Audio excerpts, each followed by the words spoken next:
Do you want to know how you can change your name in Shein? If yes, then this video is for you.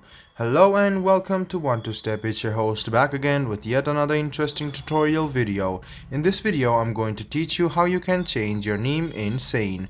Go ahead and open Shein, which is on your phone. Go to Profile on the bottom right hand corner and click on the setting which you can see on the top right hand corner. Now go to Manage My Account.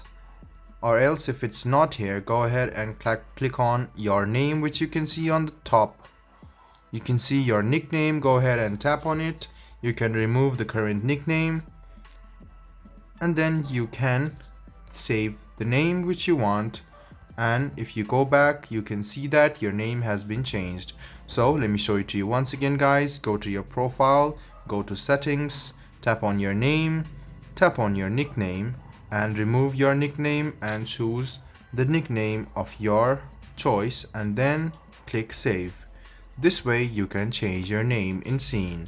I hope this video was helpful for you. If you still have any kind of confusion, please do mention us on the comment section down below. Like the video, subscribe to the channel and do hit the bell button for more. Hope to see you in the next video as well. Until then, goodbye, take care and make sure you enjoy.